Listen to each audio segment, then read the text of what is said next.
Madam President, distinguished members of the Court, it is an honor and a privilege for me to appear before you today on behalf of the Republic of South Africa. I wish to express my gratitude to the Court for convening this hearing on the earliest possible date to entertain South Africa's request for the indication of provisional measures in this matter. In our application, South Africa has recognized the ongoing Nakba of the Palestinian people through Israel's colonization since 1948, which has systematically and forcibly dispossessed, displaced, and fragmented the Palestinian people, deliberately denying them their internationally recognized inalienable right to self-determination and their internationally recognized right of return as refugees to their towns and villages in what is now the State of Israel. We are also particularly mindful of Israel's institutionalized regime of discriminatory laws, policies and practices designed and maintained to establish domination, subjecting the Palestinian people to apartheid on both sides of the Green Line.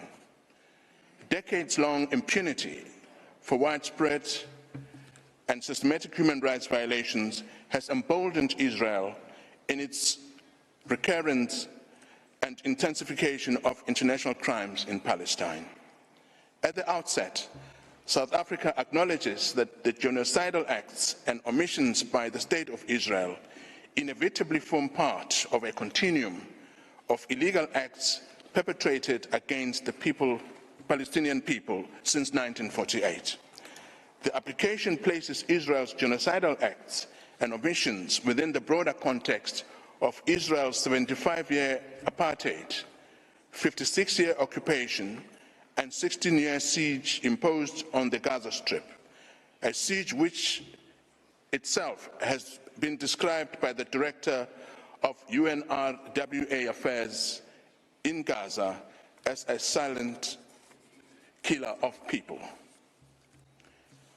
As the Committee on the Elimination of Racial Discrimination warned on December 21st, hate speech and dehumanizing discourse targeted at Palestinians is raising severe concerns regarding Israel and other states' parties' obligation to prevent crimes against humanity and genocide in the Gaza Strip. This warning has been followed by a succession of warnings, including by 37 United Nations special rapporteurs, of the failure of the international system to mobilize to prevent genocide in Gaza. Today, we are joined in court by representatives of the Palestinian state, the Palestinians who work in the fields of human rights, including residents of Gaza who were in Gaza just a few days ago. They are some of the lucky ones who managed to get out of Gaza. Their future and the future of their fellow Palestinians who are still in Gaza depend on the decision this court will make on this matter.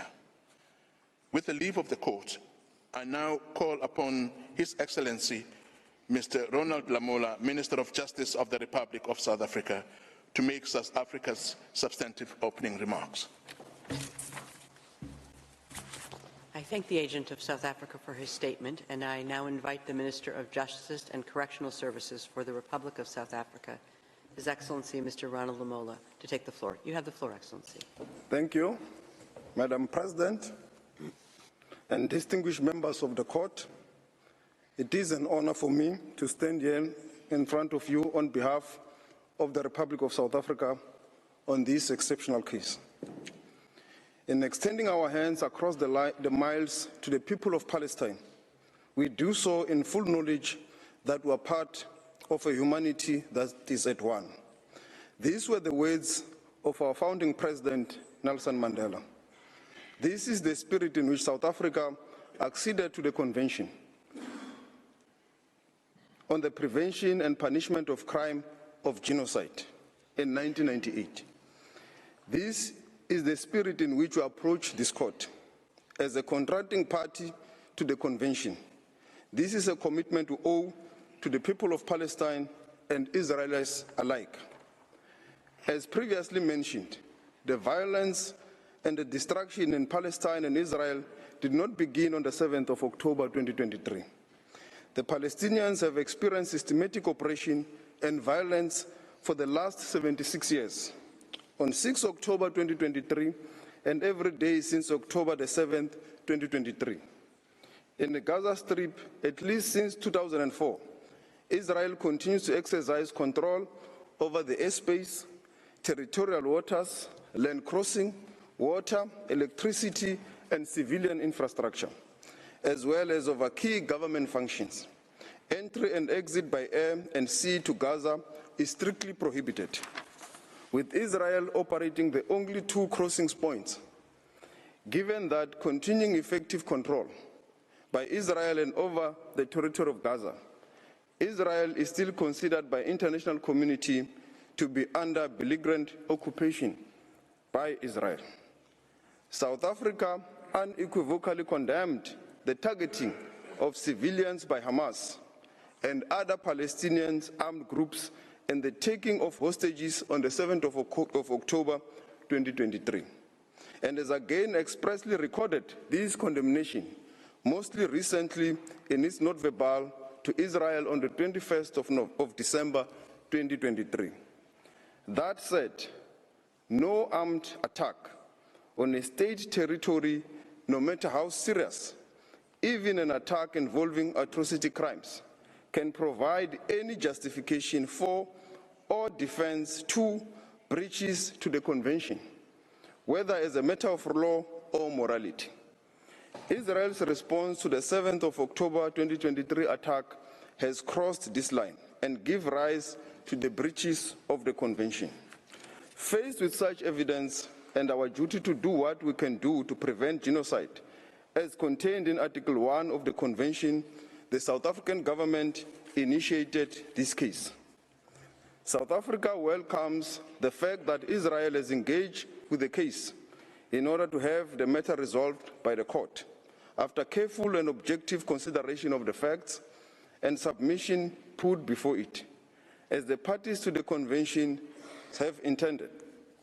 This hearing is concerned with South Africa's request to the court for the indication of provisional measures and will necessarily have a narrow and particular focus. I invoke the words of Martin Luther King when he said, "The arch of the moral of the universe is long, always bending towards justice." South Africa's case will be presented by a team of 6 legal counsels, comprising of Dr. Adila Hasim, Mr. Tembeka Ngcukaitobi, Professor John Dugat, Ms. Blim Licron, Mr. Max du Preez, and Professor Vaughan Low.